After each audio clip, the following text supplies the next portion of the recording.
For those of you that weren't here last week, we are just starting the study of the book of Hebrews. And Susan did a very, very thorough introduction. If you could summarize it in 2 minutes or less. There we go. Hebrews is really it's the letter to the Hebrews, and if it says Hebrews, who do you think the letter is written to? What audience? Yeah, Jewish Christians. And basically they are trying to, the letter of Hebrews is more like a sermon, okay, than a typical letter. Like we've been studying the other books of the Bibles, and most of those start out with this is so-and-so and I'm writing to so-and-so, type of a thing. But just as in general, it says the book of Hebrews compares and contrasts Jesus to key historical people and events from the Hebrew Bible, from the Old Testament or the Torah. Through these comparisons, we see his superiority. He's greater than the angels, the Torah, Moses, the promised land, earthly praise sacrifices, and the original Old Covenant, which is the commandments. So he is the hope, and it's basically saying that if you've believed in all these other people, how much more so should you believe in the message we get from Christ? Right.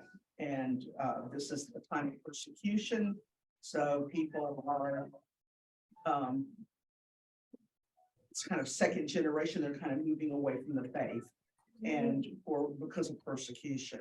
And so this is a letter to encourage them to stick with it. Right. Okay, very good. Almost forgot, we've been starting every lesson with a brief reading from the Psalms. And then just a question to get you thinking. Sometimes it gets us talking, but a lot of times it's just for your own internal. And Kathy found this book that's Prayers to the God of My Life, and it's readings from the Psalms, just a few verses with it, like I said, with a question. And we just grab one for the date that we're here, rather than trying to get picky about one. So for March 19th, the topic is pity. And this is from Psalm 6, verses 1 and 2. Lord, do not rebuke me in your anger. Do not punish me in your wrath. Have pity on me, Lord, for I am weak. Heal me, Lord, for my bones are racked. And then the question just for you to think about is, from what do you require God's healing? Life. Okay, yeah. So we, Susan got through the introduction, and in the book of Hebrews, the first 4 verses are an introduction. And so I'm starting today with chapter 1, verse 5. And there are, the writing style of Hebrews is very, it's obviously very well thought out. And so the first section is, so we have the introduction last time. What we're going to talk about today, we may or may not finish it, don't know how you like to talk, is the sun and the angels. Yeah. It's been a long time since we built up all the chairs. I'll let you sit next. All right.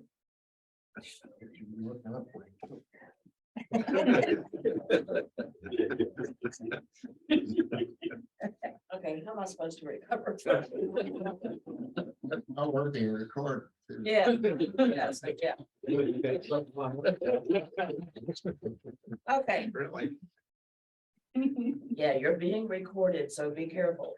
Well, that's true, because we know she can just edit it out, right? Oh, no, I didn't know that. Oh, yeah, she can edit it out. So there's a section today that will talk about the Son and the angels. And the next section is Christ, the faithful and the merciful high priest. And then there's preparation for the difficult discussions.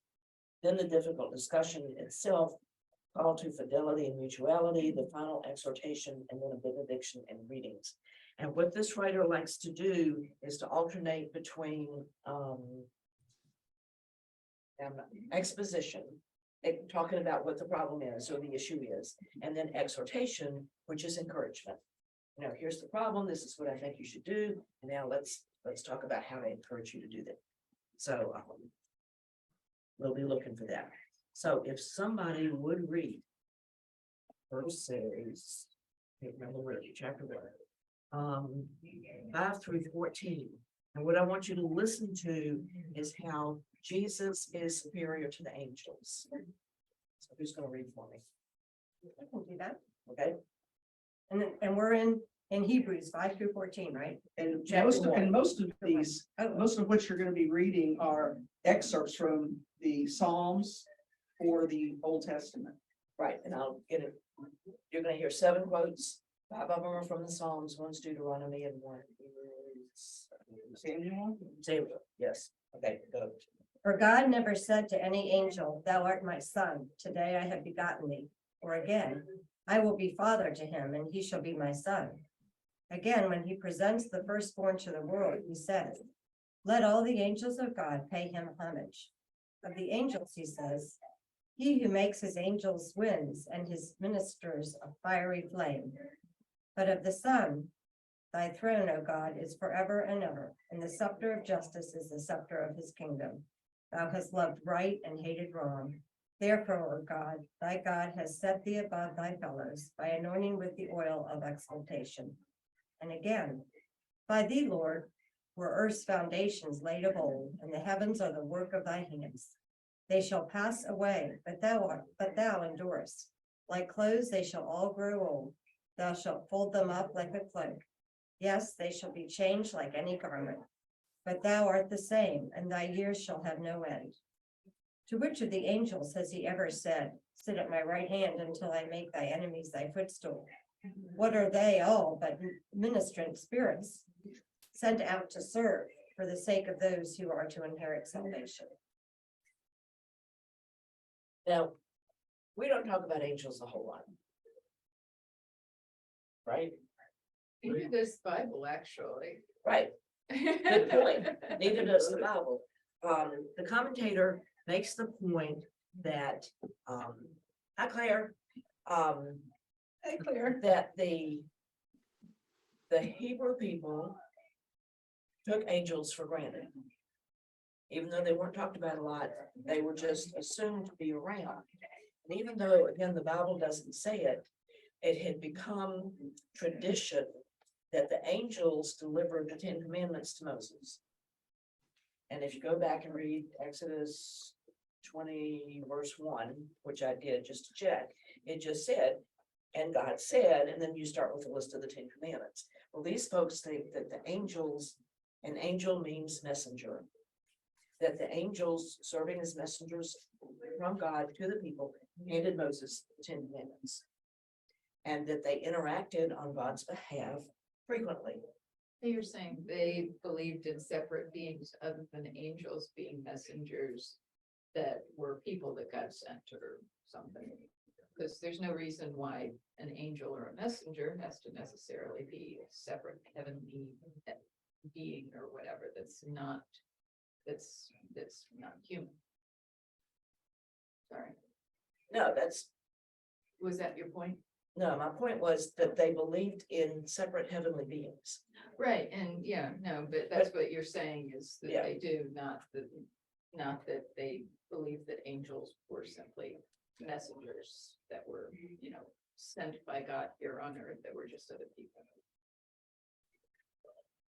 You're saying they're not people, Right, they're not human. right? That's my point. They're not human. But they've been around, and some angelologies, the commentator used that convoluted word, actually got very involved to the point that, you've got the, Satan was an angel, and y'all know that story. I thought that was mostly Catholic. I didn't think that the Hebrews believed that, or maybe they used to believe that and they don't now as much, or, tradition now I don't think this incorporates angels significantly. Well, I'm thinking that the way I read this, that he was talking about the Hebrew people, that the Hebrews before we had a Catholic Church. Right, no, I'm Had a- saying that you're saying that the Hebrews at that time as opposed to the Hebrews at this time, because I don't, the Jewish people that go to synagogue and everything, I don't know how much they Right. incorporate angels into modern theology, into their modern theology. Right, I don't know. Claire, you got any ideas? I do know that they incorporate angels in the sense of angels or messengers. And that there are angelic beings that, for instance, I'm trying to remember, wrestled with an angel. Jacob wrestled with an angel, and that angels, they believe that angels walked about the Garden of Eden. So my Jewish friends and I don't have too much of a variation about what we think of angels today. Yeah, that they believe in angels, I believe in angels. I think the angels are there to be, as they said, messengers of God's word and to be servants to Jesus. That's not necessarily something they believe the second part.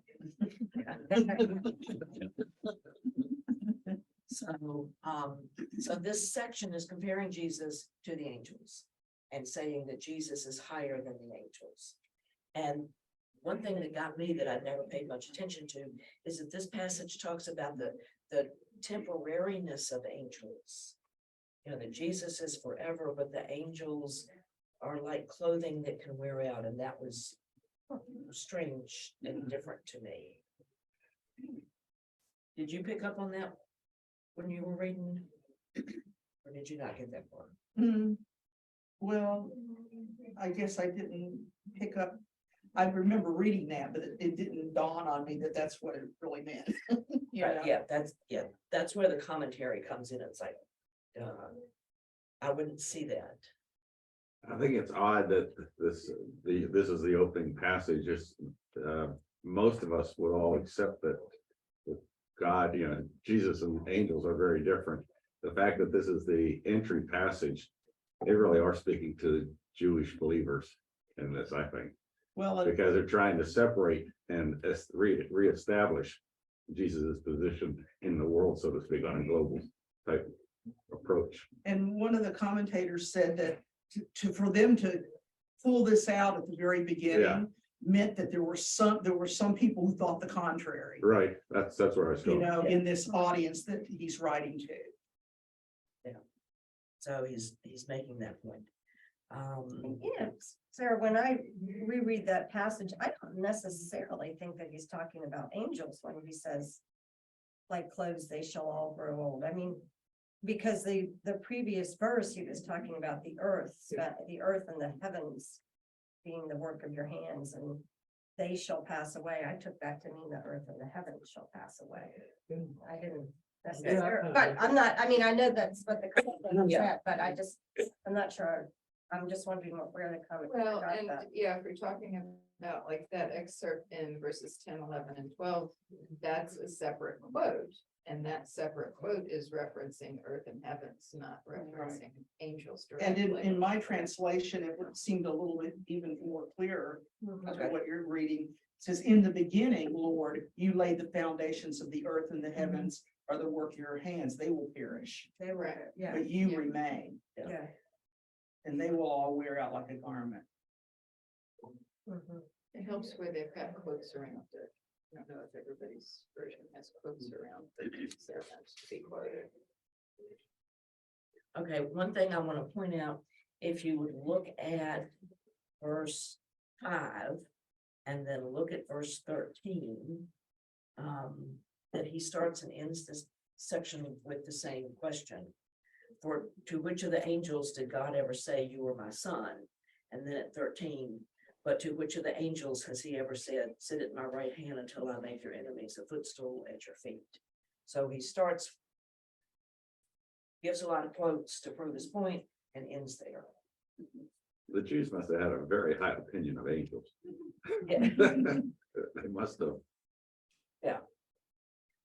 Well, they came and went to meet Abraham and told about the baby to be born, and you know, so it, you know, they played a big role.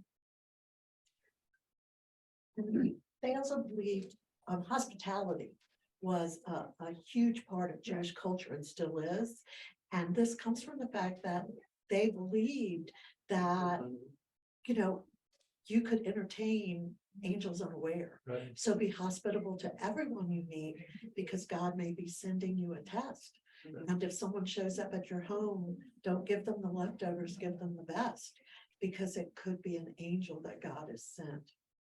Yeah, So- kind of Yeah, when comes did to we mind. see you hungry or when did we see you afraid? Yeah. The other thing is that angels looked like human beings in all these references. You know, when the angels came to Abraham and Sarah, when the angels came to Lot to save him and you know, from being destroyed with the cities, you know, they always appeared like humans. So here we have Jesus, you know, looks like a human. So you can see where, if the tradition was that humans would come around and they were really angels, Jesus looked just like them. So you can see where a lot of people would misunderstand. Okay. I mean, we didn't give them wings yet, you know? That's true. Red Bull wasn't around. Hmm. Red Bull wasn't around. Sure. Okay, the commentator, in terms of why does he start talking about an angel, the commentary says there might be 4 reasons. The writer felt the need to elaborate on the reference to angels in the creedal formula. The nature and the role of angels was not an issue, and then just gave him a backdrop to talk about Christ. Angels are taken seriously since it was believed the law was given to them. And any adequate defense of the superiority in Christianity has to establish that Christ is superior to angels. And the writer may be confronting the problem of angel worship in the church of his readers. So even without you all hearing the commentary, you've hit on all of this. Okay. Also, I know I wasn't here last week, but verse 4 talks about having become as much better than the angels as he has inherited a more excellent name than they. In the Jewish church, kind of false teachers at the time taught that the way to get to God was through the angels. And they want to clarify that Okay. God is, Jesus is above the angels. There is not, you don't get to Christ, to God himself through the angels. You can only come through Christ and to the angels. That with his death and the renting of the fabric that separated the Holy of Holies, his death opened up passageway to God. It wasn't an angel, it was his death and then eventually his resurrection.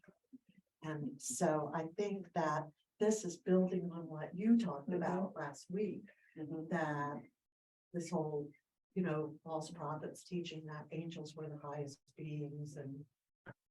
Right, and the one of the commentators had said that by saying that he's superior to angels, that they're claiming that the message that Jesus brought us, the good news, is superior to any previous messages that we've gotten. Yeah, any covenants. Any, the 10 Commandments, the whatever, any message that came previous from the prophets, you know, or other people, angels, Moses, whatever is laid down, you know, to what Jesus teaches us. Right. But that's not to say that Jesus is doing away with it. Yeah. He fulfilled it. Right, okay.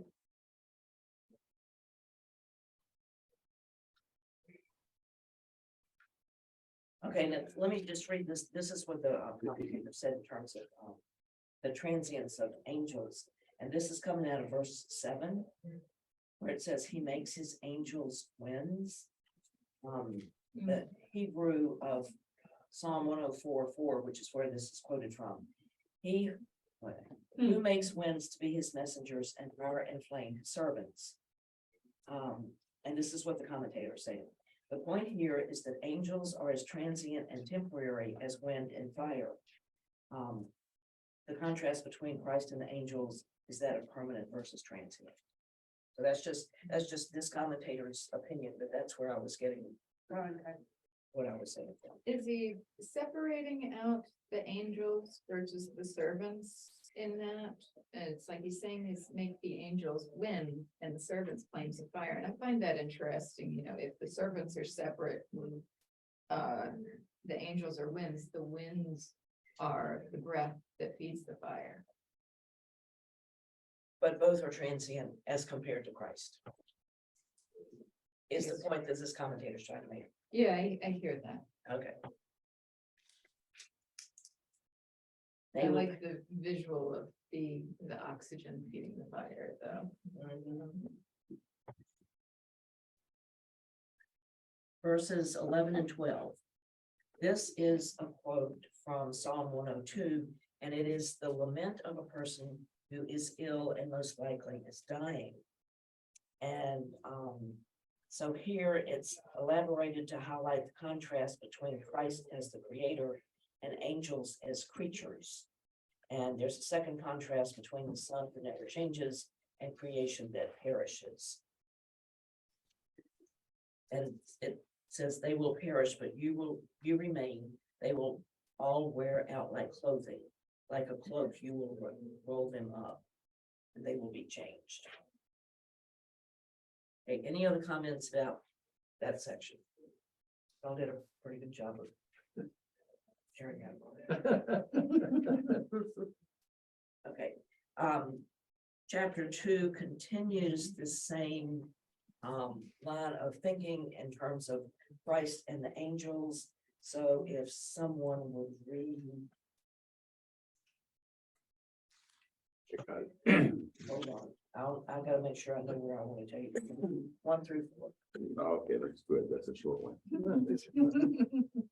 That is why we must hold on all the more firmly to the truths we have heard, so that we will not be carried away.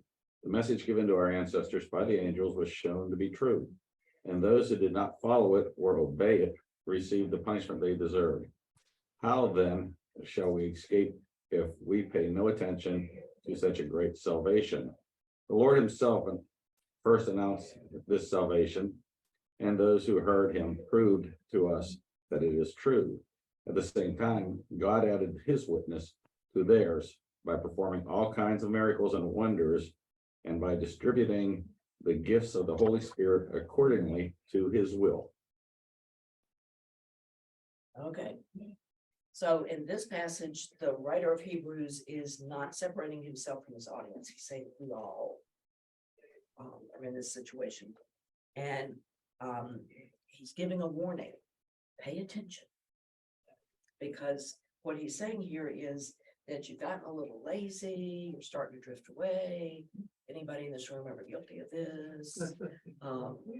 You know, you just kind of wander away and other things get more important, and all of a sudden you're not paying attention.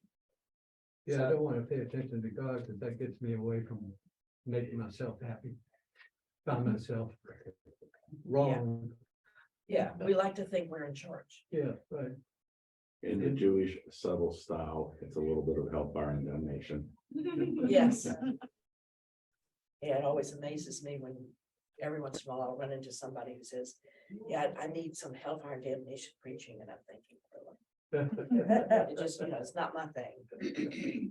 But some people enjoy it. So,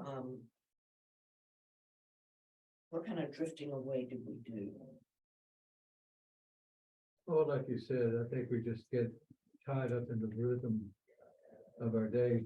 You know, we had the television on all the time we were tired.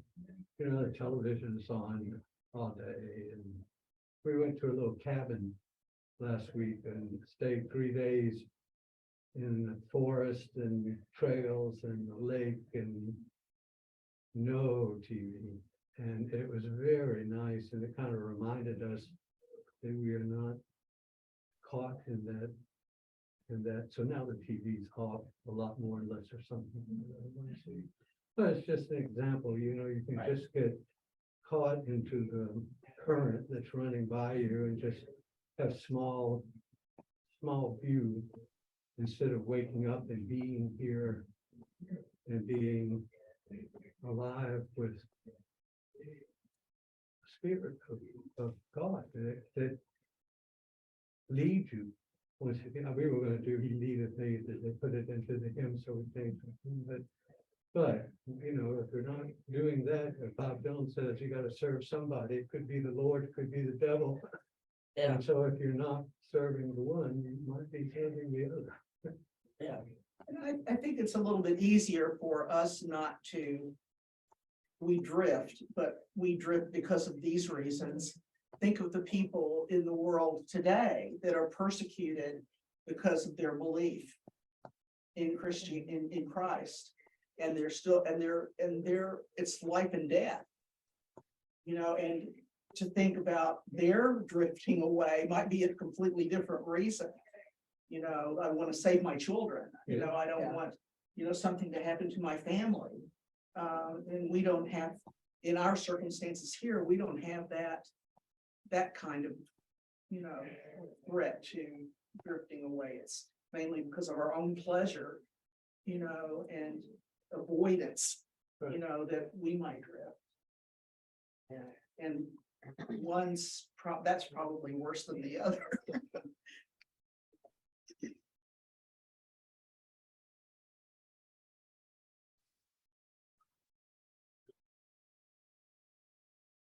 Right, this is the exhortation, right? This is the warning part, you know.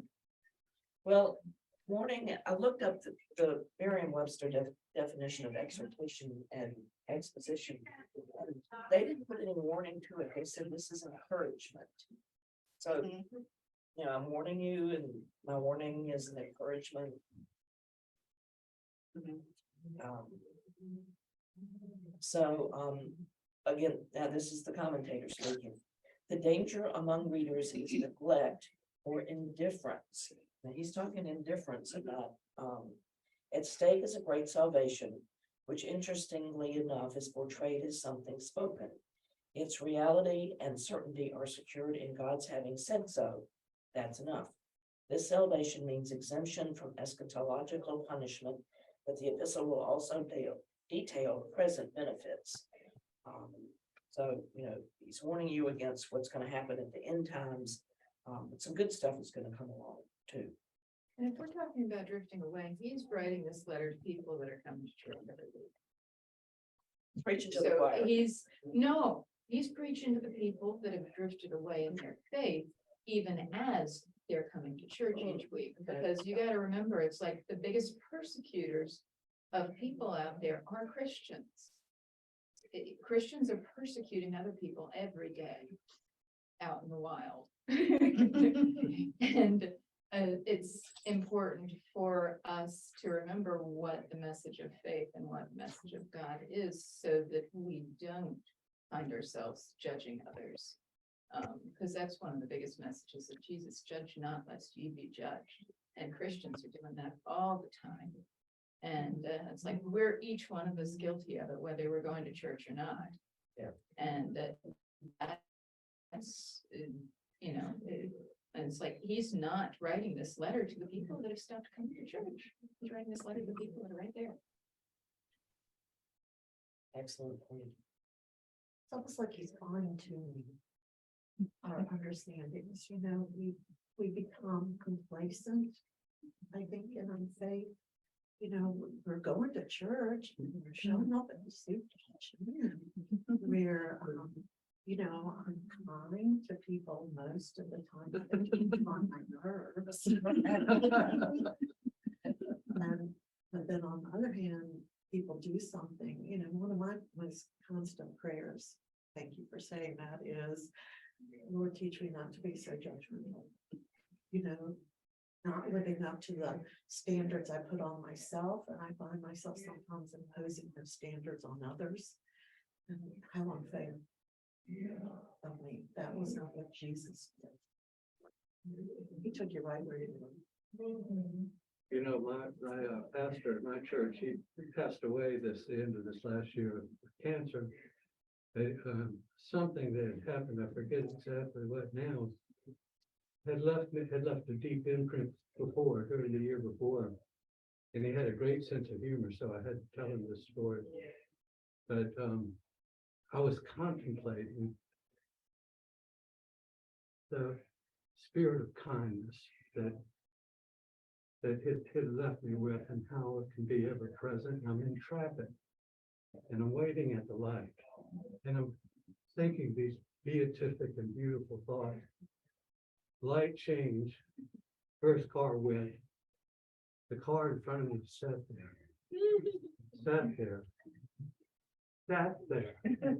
It's okay to be born with it. And I went, what the hell? There goes the bloody car. That's right. That's right. You can see if you. And it wouldn't have gotten that bad. It's okay. They want to sleep. They were like checking their phone messages. Yeah. Yeah, I did, in that situation, I was sitting there yelling at him, go back to the driving school that taught you how to drive and get a refund.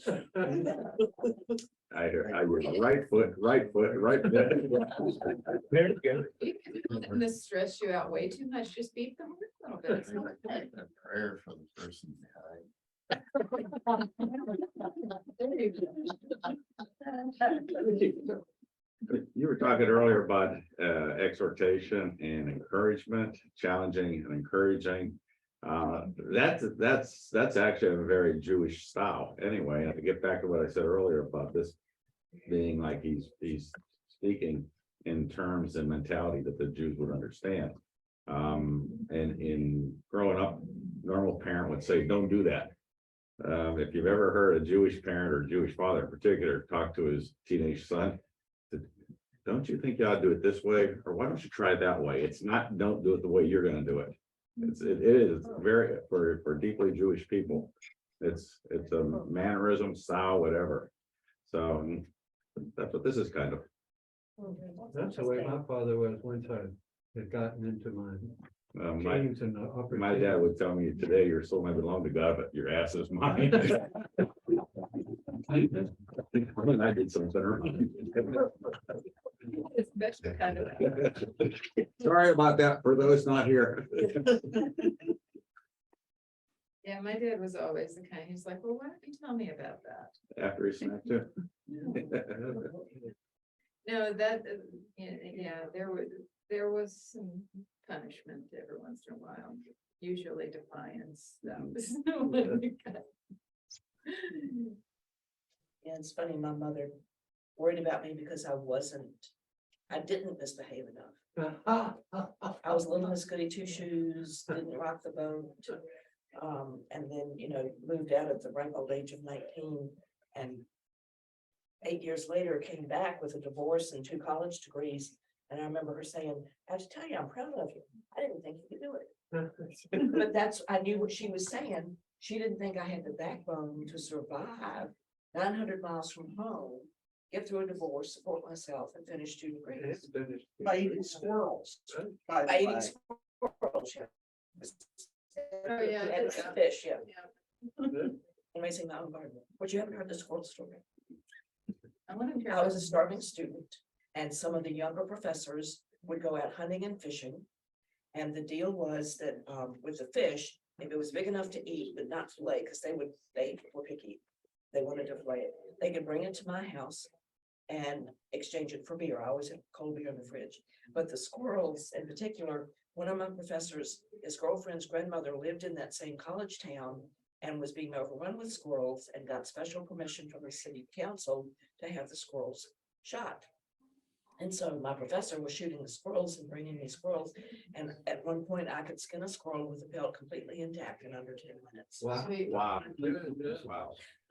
I can see that. They look like rats. Finally, I'm very impressed. Yes, it tastes like chicken. So yeah, I lived- They taste like rabbit. yeah, I had a lot of squirrel stew, and I was in Mississippi, and so I had a nice garden in the backyard. Squirrel stew and homemade cornbread was, pretty, Oh, my goodness. yeah. My parents were in Kentucky while my dad was in seminary.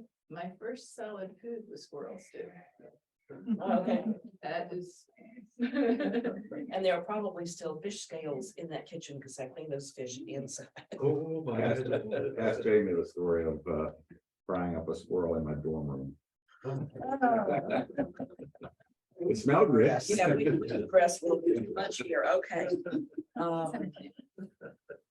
Have to write down our squirrel stories. Pan fried. Well, I With think bread. there is With this bread. tension, The right way to go. in the Bible What?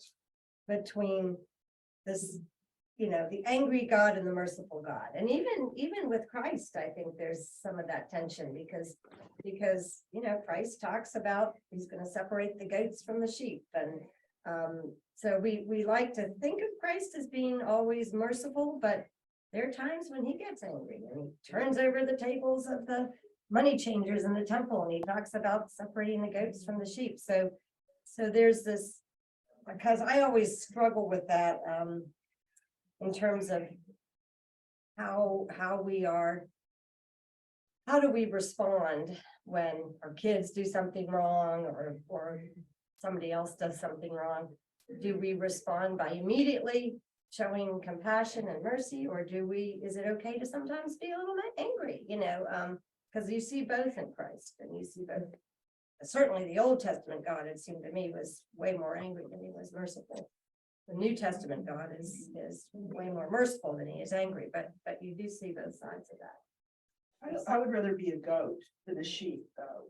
The sheep, if the sheep falls over, they can't even get up. I mean, a sheep is a weak kind of a Yeah.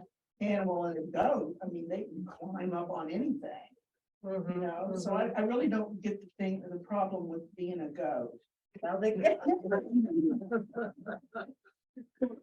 goats were going to hell, though. I guess it's just like sheep or meek and mild and humble. And Yeah, and the weak thing and- I've heard from people that have dealt with sheep is people have a very wrong stink. understanding of what sheep are. Because they don't just follow along and do things that you're supposed to do.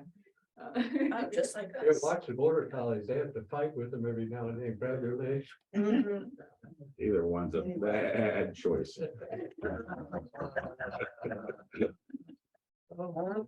Yes. I'll be quiet. Read the Bible here. If someone would read,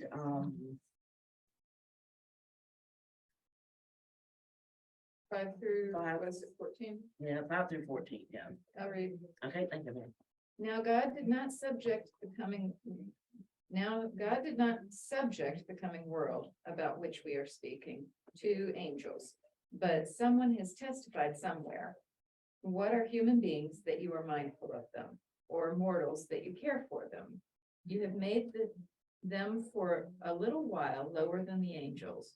You have crowned them with glory and honor, subjecting all things under their feet. Now, in subjecting all things to them, God left nothing outside their control.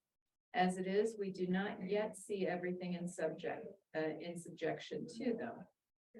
But we do see Jesus, who for a little while was made lower than angels, now crowned with glory and honor because of the suffering and death, so that by the grace of God he may taste death for everyone. It was fitting that God, for whom and through whom all things exist, in bringing many children to glory, should make the pioneer of their salvation perfect through sufferings. For the one who sanctifies and those who are sanctified all have one Father. For this reason, Jesus is not ashamed to call them brothers and sisters, saying, I will proclaim your name to my brothers and sisters in the midst of the congregation. I will praise you. And again, I will put my trust in him. And again, here I am, and here am I, and the children whom God has given me. Since therefore the children share flesh and blood, he himself likewise shared the same things, so that through death he might destroy the one who has the power of death, that is the devil. You sure? It's through Yeah. 14? No, stop there. Okay, No, yeah. 8 through 18. it is through 18. Okay. Go ahead and finish. And free those who all their lives were held in slavery by the fear of death. For it is clear that he did not come to help angels, but the descendants of Abraham. Therefore, he has to become like his brothers and sisters in every respect, so that he might be a merciful and faithful high priest in the service of God, to make a sacrifice of atonement for the sins of the people. Because he himself was tested by what he suffered, he is able to help those who are being tested. So that's the end of the section. That talks about Jesus and the angels, and we will not talk about angels again. It's kind of like he made that point, and he's gonna move on. So,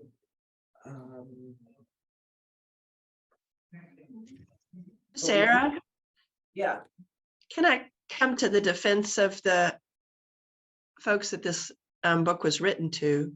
okay, You know, they've been living with angels or the concept of angels for a long time. And as we were saying earlier, they were pretty familiar with them.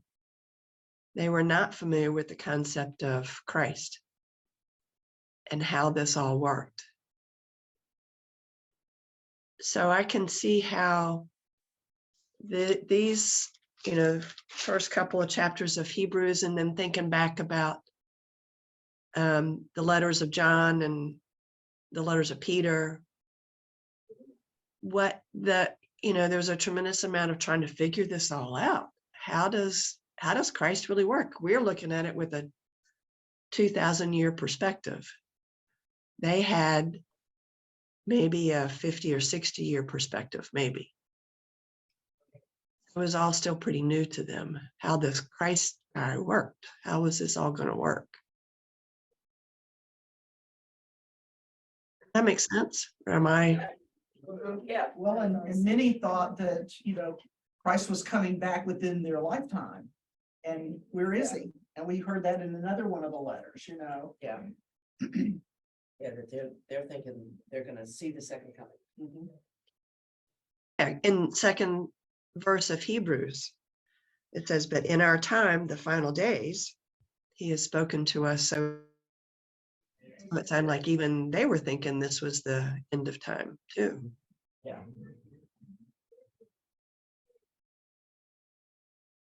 And we're still trying to figure out how all this Christ stuff works.